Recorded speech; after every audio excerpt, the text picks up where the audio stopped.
Hey kids, for the first time in the history of the film room, we're going to review a USF FBS win. Seth Varnadore, Robert Stieg, Anthony Vito, alongside Colin Sherwin.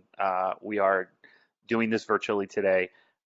We got some plays picked out for you. Again, this is all sponsored by Matrix Hormones. Matrix Hormones, if life just sort of feels like Wisconsin, and then all of a sudden you need to feel more like you do against UConn, check out Matrix Hormones. For all your needs, get your levels tested. 813-333-2226. Again, that's 813-333-2226. Find them on Facebook as well as at their website, matrixhormones.com. They can come in, get you back up to speed, back to feeling your best. And they are also the reason that we are able to put together these fun little deals reviewing USF wins. But so again, if you're looking for anything to start to feel like yourself once more, Matrix Hormones, matrixhormones.com. And we thank them for their support, and we hope you support Bulls-related businesses like that as well. All right, guys. So let's just. Oh, and Vito, you got a little. Is this a Go Rays thing you're doing here? What are you doing? Maybe. By the time you see this, Game 5 will be happening, or about to happen. What time's it getting tomorrow? 7 Eastern. 7 Eastern? Okay. Yeah, we're taping this on Wednesday night. Happy homecoming week. Hope everybody can get out to homecoming. I unfortunately, our good friend Mr. Griffin is being inducted into the Sickles Football Hall of Fame, so I'm going to go to the Sickles High School game and and watch him get inducted to the Hall of Fame instead. So I'm going to miss homecoming. But if you get a chance, go on campus Friday night. The parade's pretty cool. There's carnival. There's all sorts of fried food. There's people in those little floaty deals like riding around campus and stuff. You should go to that. And then if you've ever been in any organization, club, whatever in your life at the University of South Florida, there is something going on there in the parking lot for one of those groups, fraternal organizations, business groups, minority ethnic student groups, whatever it is. They've all got events being planned around. So check that out. Go to homecoming. And we will see y'all out there 3:30 on Saturday against BYU. All right. That's all for announcements. Rock and roll. Let's film room. All right, so we're going to start with, I think probably the big story of the game was probably the ability for USF to get the run game going a little bit. So we'll start with one of their run plays. They ran quite a few times, pretty successfully throughout the game. We'll let it run full speed first, and we'll slow it down.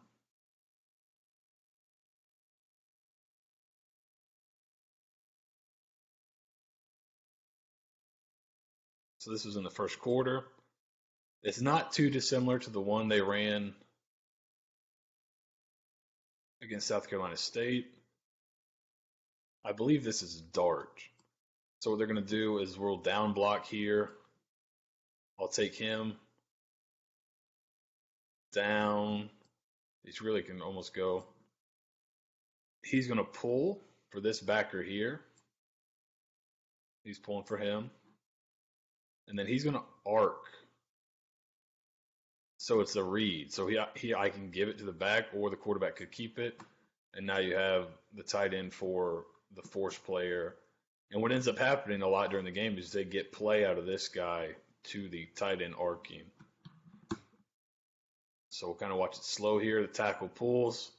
This is the key block right here.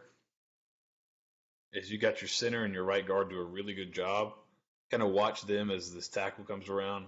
The tackle's going to do a great job getting to this backer. But watch that double team there.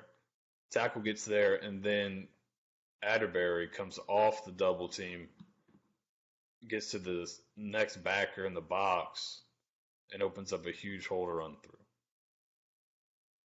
So let's watch one more time, kind of slow motion.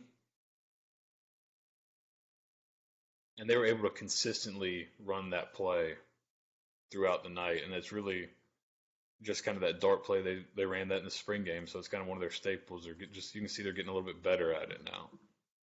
It looks like 37 from UConn took a really, sorry to jump back to that, but it looks like 37 took a really terrible angle on it down here at the bottom. Yeah, he's not, these back end guys were not great tacklers. That's one thing we discussed in kind of the film room or I guess the watching film kind of leading up to the game is you could get a light box against UConn where you could only get 6 guys in the box, and these safeties and backing guys weren't great tacklers. So if you could almost leave them unblocked, which they do here, and just come in and make a play, and they weren't going to. And I think you may see something similar this week with BYU. They're not unbelievable tacklers in the back end either. So Seth, I'm watching that play, and I'm just watching these guys get blown up off the ball by an offensive line that hasn't really blown anybody. Is this just a talent disparity issue? I mean, look at that left defensive end come off against a right tackle for USF that's really struggled all year, and he just gets nowhere. They're just such a talent gap here I think that's part of it, and I think part of it is, there is something to just coming off the football a little. And once you're a little more confident in your assignment, you'll come off the ball a little bit better because you're not thinking, am I going to the right guy? So it could be, there was a talent disparity. That UConn's not very good at football. So there's that. But I think part of it too is these guys, Kerwin talked to the media today, and he said that both those seniors probably had their best games of the year. And a lot of it's kind of, I think, confidence based. Once they're kind of getting into the flow of it a little bit more. UConn was not great, but they've been able to keep some teams in check. I'd imagine USF ran for more yards than quite a few of the other teams they played this year have. So they're not a great defense or anything, but they're not the worst in the country like they were a year ago. So they're third to worst in the country. But remember last year they weren't just the worst in the country; they were the worst since World War II. Yeah, they were so to be only bad, right? they were literally the worst college football defense of since Pearl Harbor, and it's improvement. So yeah, I mean it's improvement, but they're still really bad, and so people are getting. I said some things. I said something on Twitter. I was like, yeah, we still got problems. This wasn't very good, and we beat up a team that we're supposed to pave. And people are all mad at me. It's important to see the film because this, I think, shows how we want to do things, how theoretically this is what USF's offense should look like. But, let's also not extrapolate too much and think that we're going to be able to do this to. But I would say, wouldn't you agree, just on that note, wouldn't you agree that they ran the ball better against UConn than they did against South Carolina State? Oh, for sure. So, I mean, absolutely. And UConn's more talented than South Carolina State. So there is some. They are. South Carolina State's not a very good 1AA team. So there has been improvement, which is what you were hoping to see, and what I think we have seen. It's probably been a little more gradual than you'd hope, but I think it's happening. So that's a positive sign. And BYU is pretty big up front coming up this week, and I'll kind of go into more detail about that later in the week, but they're not unbelievable either. They're giving up 200 yards rushing a game. So obviously their schedule's been pretty tough, but this might be another game coming up where they're able to run the ball, hopefully. So I think this is just the same play, just later on the drive.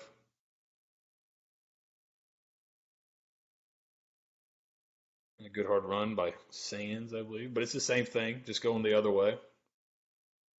Sands had a real nice game all around. It was nice to see him. Yeah, he ran really hard. Back for sure. Yeah. There's a little bit of a hole there. When they were able to bring in Joyner as the third guy, it was really a change up. Yeah, Joyner. Is that had some nice. Demetrius Harris? Well, I'm not going to call him out for the hole, but kind of getting off that first and looking for the second block there. Yeah, so they did a pretty good job with that, and that's something they're going to have to. BYU is going to play a nose head up on the center, so they're going to have to kind of give help and then be able to leave to kind of run the ball this week. But they do a pretty good job with that double. The center's working to overtake it, and then pretty good job getting up to second level. Maybe a pull down, but it really looks to the ref like that guy just ran him over, which is probably a sneaky move here more than anything. But you get the back free, and he about busted all the way through. Again, that's the same play. They ran it quite a few times. So this is the first touchdown And they talked about it today. They thought, and that's one reason they said you didn't see a lot of targets for Wilcox in the red zone, is because they knew once they got inside the 20, and they showed this on film a little bit, that they'd go to zero coverage. And again, we talked about it last week on kind of the preview of UConn, that they'll go zero coverage down here, and this is where they would bring pressure. They didn't bring it a lot in the field normally, but they'll bring it here. So right now you got zero coverage. So man-to-man, man-to-man, man-to-man, and they keep him in to block because they're going to have, all these guys are probably coming, or all these guys could come theoretically. Theoretically, these guys could too, but he's probably on man-to-man on the tight end. He's man-to-man on the back. So really, any of these front guys could come. So they keep Wilcox in here, and I think all they're going to run, which is a great man beater, is they're going to run basically smash. And I think he runs the same kind of whip up top.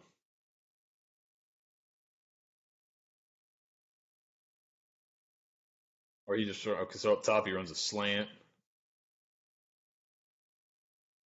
And then better ball placement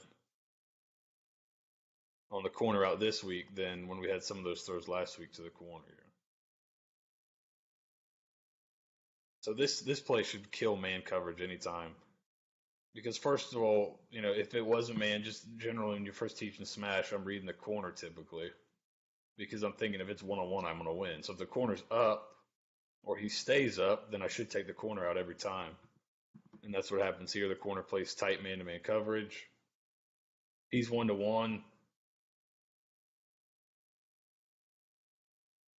And he throws it out there, maybe even a hair late, but good placement. And then just kind of for reference, let's look at last week. It's not a corner out, but this is the same exact kind of play. A guy in the flat, which would be your hitch you just ran. Then a guy running the corner, which would be what Bryce Miller was running. But instead of putting the ball, he put the ball out here, or when it's caught, I was able to get a foot in and get out of bounds. This one was behind the receiver. So you see that one's a pick. And this one,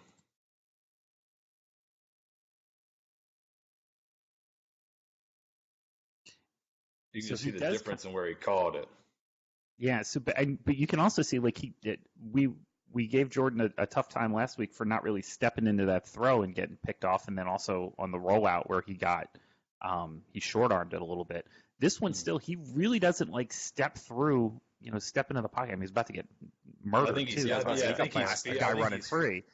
I think he's feeling that, so he's just like, I'm gonna get it out.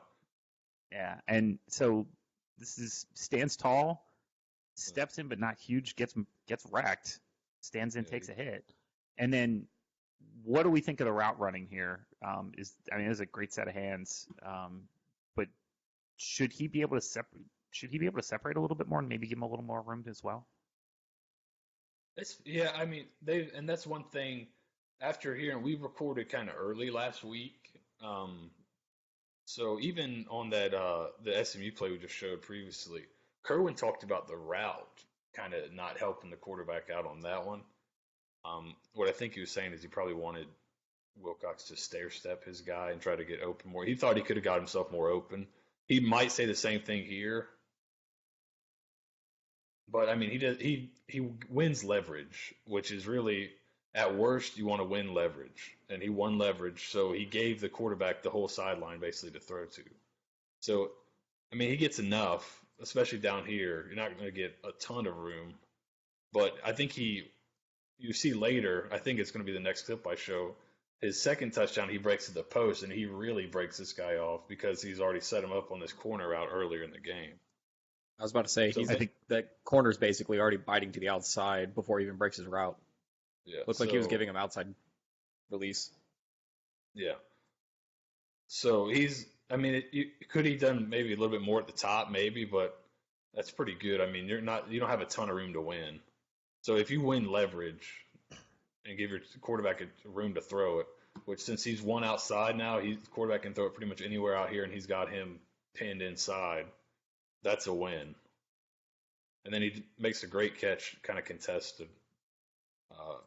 Goes up strong and catches the ball. I think we do want to say for the record that everyone in this film room is pro scholarship. Oh, absolutely. we are all here to give Bryce a scholarship. So Yeah, he's doing well.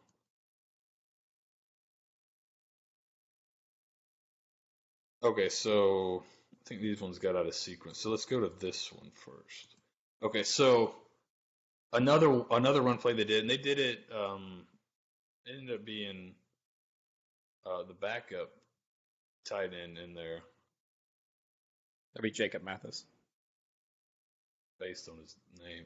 So Nivian Mathis in there for both of these, but they're basically running almost like a lead with this tight end H-back. And he leads in and inserts on the backer. So they pop this for a pretty big run. And right here, what is 37 for UConn doing? Like, he's a nickel guy. He's not. He's really. They're trying to play him as a linebacker, but he's really a nickel guy. I don't think they don't play real. In my opinion, they can't play two high safeties the way they play it and stop anybody in the run game. And that's what I said before the game, but I didn't. Good Lord, you got Gash for 300 yards and you're still not going one. Like, bring another guy in the box, but whatever. They got the incentive, right? They got the bonus or whatever for one of the turnover battles. Yeah, they got $2,000 for $2,000. Up to $50K in bonuses this season. They're 1-4. There you go. So I think what they're doing is they'll double here, probably double back to him. Here, and then he'll insert into here. So we'll just kind of run through this one quick because they did a great job. Look at, that double team. They double team. This is like the dream double team here. When you can double a guy into the backer's lap, that's like the perfect thing. So they really get a lot of push. And then he's able to come off late for this linebacker who's coming to fill. And then here, there's your tight end, your lead blocker. So they run that scheme a few times, and then they come back with this one, which I thought was really creative. And this is something you'll see, Oklahoma and Lincoln Riley and those kind of guys. They do something similar in the run game, and then they'll try to sneak this in the pass game. So a lot of times you'll see them have a guy sneak up the middle. So looks exactly the same as that lead play, right? He's coming up for him. So he's been getting hit 5 yards deep. So he's like, screw this. I'm going to meet you in the hole on this one. I'm feeling like crazy. And then you just slip him and get up the seam. So all it is, they make it look just like the ISO. That guy fills, and now I just slip him, and I'm wide open at the seam. Great, That's a really good throw. Yeah. So this is really good ball handling here by McLeod because this is not easy to do. And they catch him in a trap too, where this guy's trying to kind of trap it. The safety's getting over the top, so you just have the middle of the field wide open. But look, he gets it out of his hands quickly and makes an accurate throw. And Mathis does a really good job. He's played really well the last couple of weeks.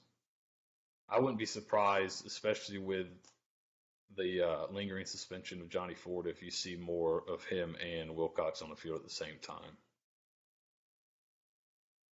I am here for 12 personnel and spread. Yeah, I think you may see some more 12 this week, which will be interesting. Let's go. Again, that's the one we already watched. So here's the second touchdown. So now you've killed him on the corner out. So now again, it's zero coverage. I'm pretty sure they have returns on again here. And then he's going to give him maybe a nod to the corner and then the post.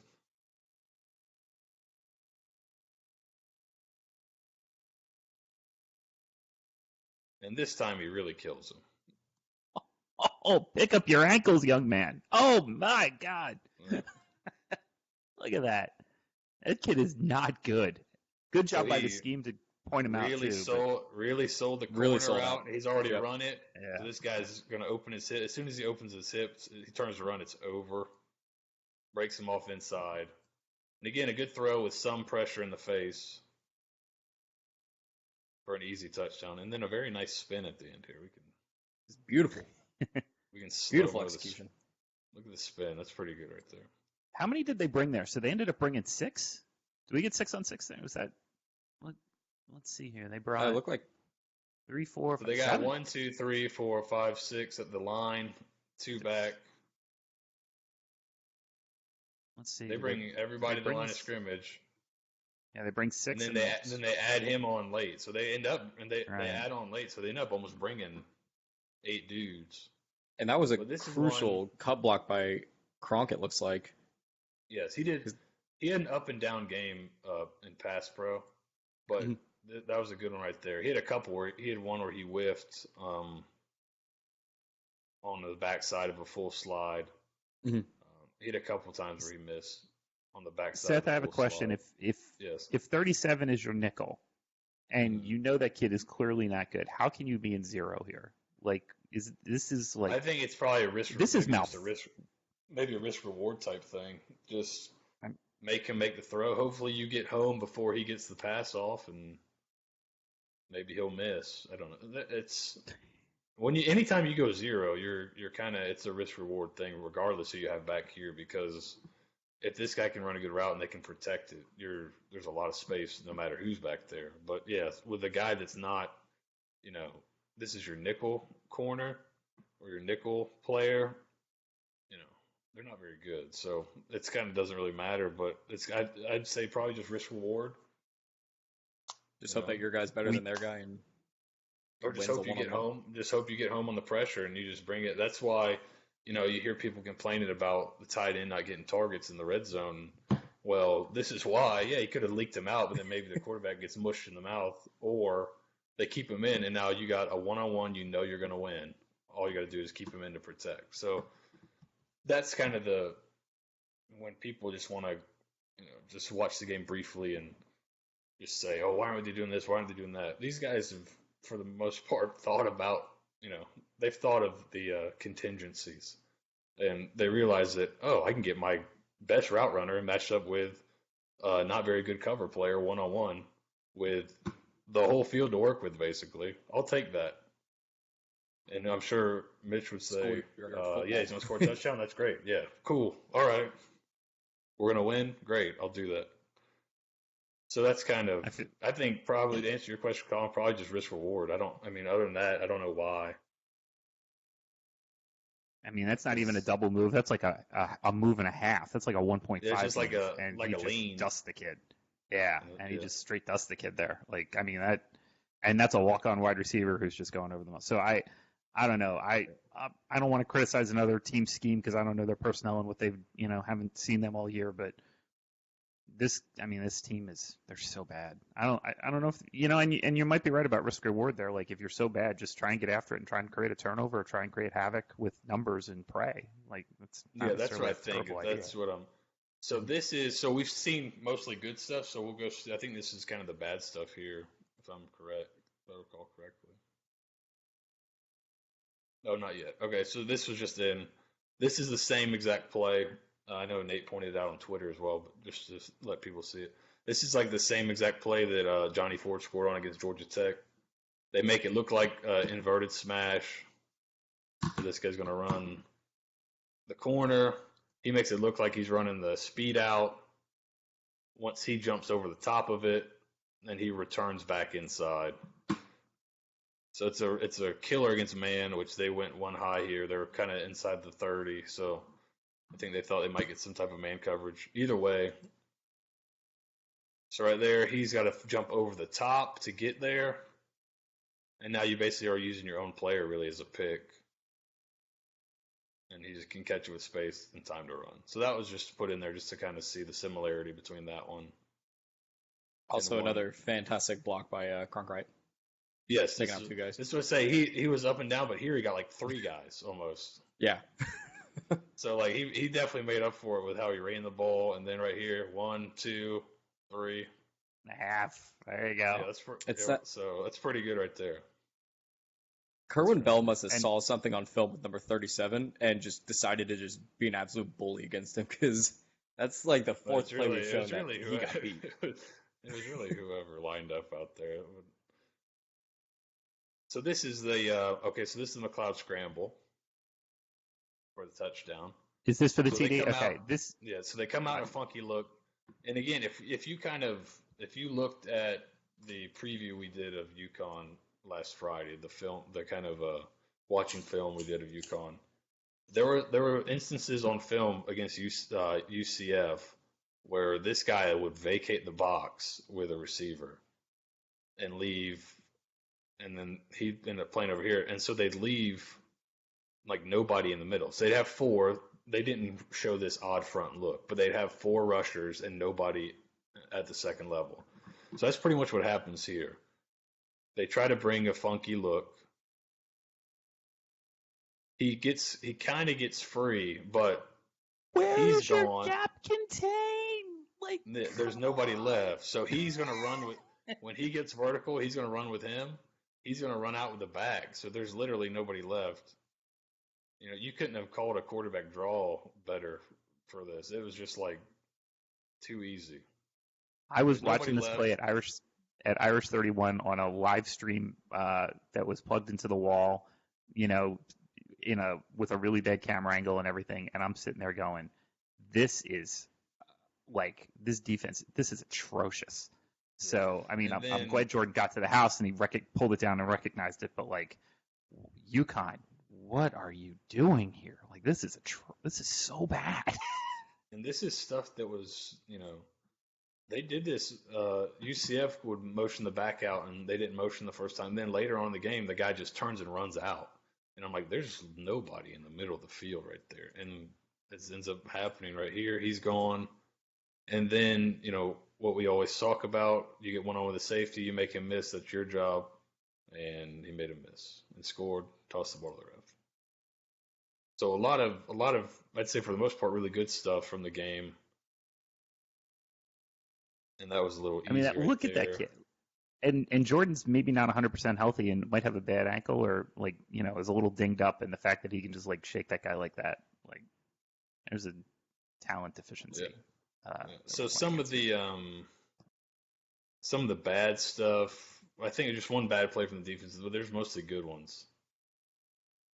The screen.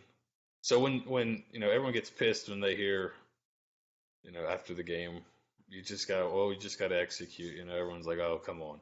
But this is like the perfect distillation of that, because look, the guy does a great job. He gets in his hip pocket on the screen. If you remember the Wisconsin game, that guy gets in the hip pocket, runs down. He's there to make the tackle. You might say, okay, well, you can't expect a defensive tackle to make a play in space, right? All right, well, whatever. So that's one guy. So now you got this right here. You're closing the net on the guy. And then somebody both missed him. That's all right. I got another guy coming. And then he's able to get Best for a first down. So this is a 3rd and 8 on a drive they ended up scoring on. And knowing their head coach, he would have punted here for sure, right? I mean, so if you get the stop here, you know, you may get a punt, especially right back here. Gotta give the kid this credit is though. I one mean, that's he just- makes. Oh, Yeah, no, great but you individual play by the UConn player, but this is For one where sure. you're like, when the coach says we just need to execute better, and then you ask, I know Nate asked Coach Strong, hey, what was the difference kind of in those 2 drives where you're kind of leaky, and then after your next 6 drives you gave 11 yards, and he said, well, we just tackled better. You know, sometimes you're like, oh, that's it, but yeah, I mean, look at this right here, that's it. If they tackle this guy better, they're off the field. And there's a touchdown drive off the board. So questionable angle there like- too. Questionable Yeah, angle. I was about to say- yeah. Yeah. So A lot of yeah, that. there's Nick a couple Roberts did not read that well. problems. But, yeah. I'm not sure what Nick Roberts was trying to do there. This Maybe it is was that Deion Sanders. some studs One of the still. safeties just might have been.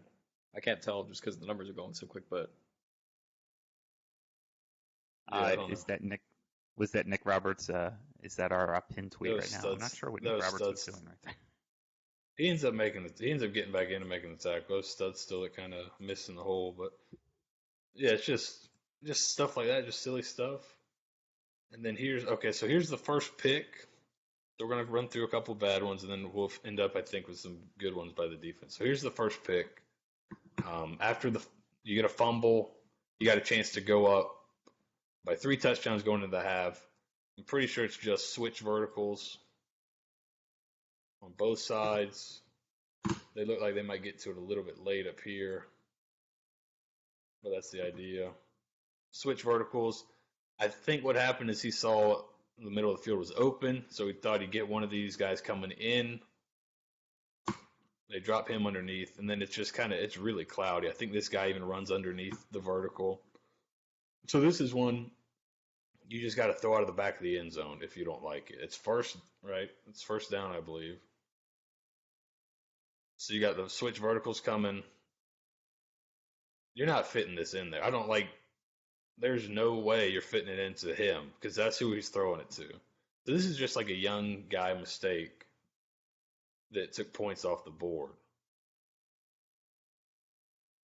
But he needs to go to a second. He needs to spin his head around and switch to the other side of the field here, correct? Like he's looking field side the whole way. He need come back towards the boundary here. Is that the you could because I just think you don't throw this ball. You right here, you drop it to him. Just drop it to him. They're all. Everyone's gone. You drop it to the check down. Okay. This is one that they did. So 1, 2, 3, 4, 5, 6, 7 guys. They all drop probably past this 10-yard marker. They're all out of there. So this is one you just you got timeouts. Just drop it here. Maybe he makes somebody miss like you did previously running and let him score. Just don't force it up in there. That's just a young guy. I think pre-snap it looks pretty good. He thinks he's going to get this guy just screaming down the middle of the field. But, they kind of pass it off, and he ends up getting doubled almost.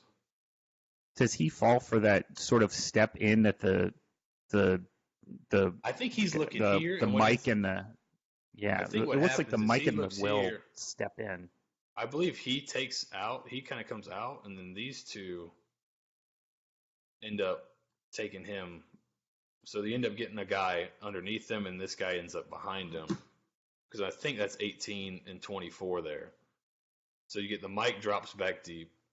It could be Tampa 2. It could just be he got some depth. But so then 18, who was inside him over number 2 receiver, is already inside him. 24 was the corner. So they're almost, they're basically bracketing him. Now, I'm not sure if that was the design or if that's just how it ended up happening. But you just can't throw that ball in there. And you got 4 guys with a better chance to make the play than your guy, really.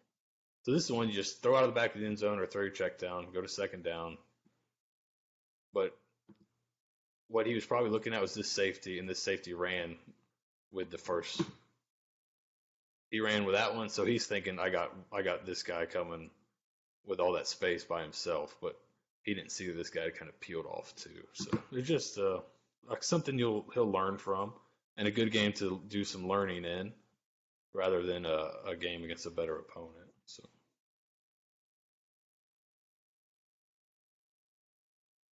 and this is the second one. It's just lets it hang up. And the concept here is just this is one I think he may have just been like, I'm taking this shot. This could be just a pre-snap kind of decision because all they're going to run here on this side is they're going to run go and then a speed out.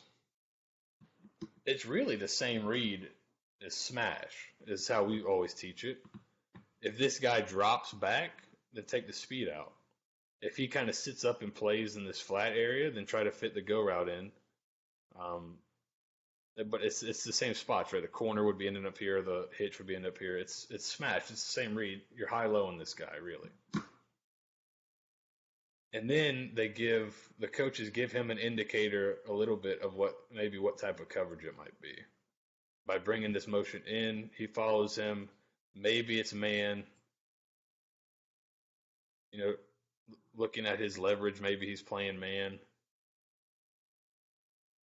But he kind of decides I'm going to take the shot on the go route.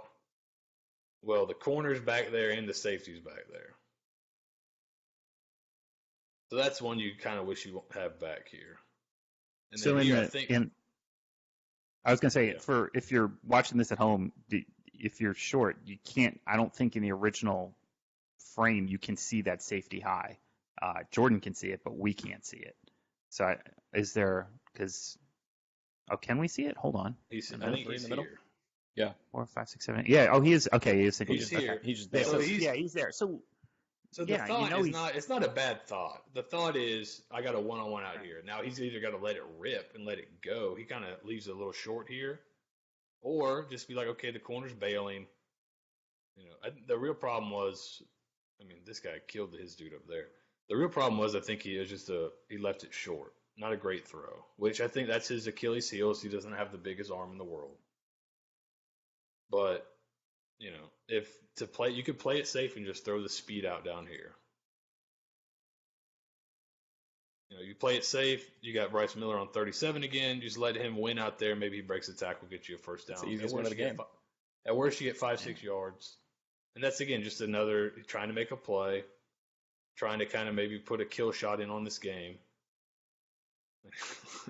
A fantastic tackle, too. Makes a great tackle at the end. He makes up for it with this unbelievable hit here at the end.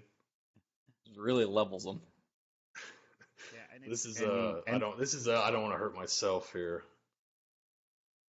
There you go. So both the interceptions are kind of like teachable things. Like just, hey, don't, the old coach is saying is, you never go broke taking a profit. Just take what they give you, take the profit, and then we'll get the shots later on. Now I'm sure watched film. They had some other shots that he could have hit that he might have missed. So just don't get bored taking 5 and 6 yard completions. Tom Brady it. You have to. Yeah, if you have to. So here's some to end. Here's some kind of cool schemes on defense I wanted to show. They don't get quite as much time in the film room. But this is some cool stuff. So it looks like UConn might be 4-man slide in here. So they're going to bring him in here. He'll come off the edge. We're kind of occupying here. And now he's going to wrap around. So what they're hoping is the guard gets his eyes taken by the end coming inside. The tackle's got to widen with his outside rusher. It works out perfectly here. So this is just that really Greg good. Reeves at middle linebacker? Or that is Greg Reeves. I was just going to say that's Greg Reeves at Mike, and then look, we've talked about him in space struggling, but look what he can do as a free rusher.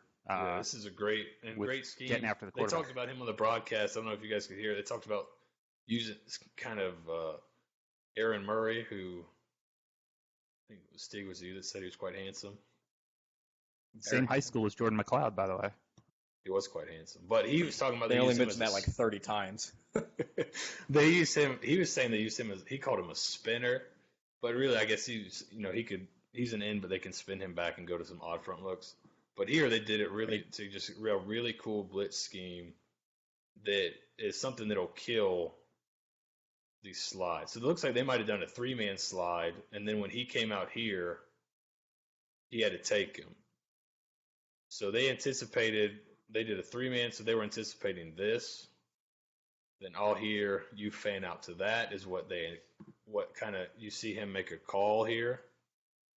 If you watch the right guard, you'll see him make a call there.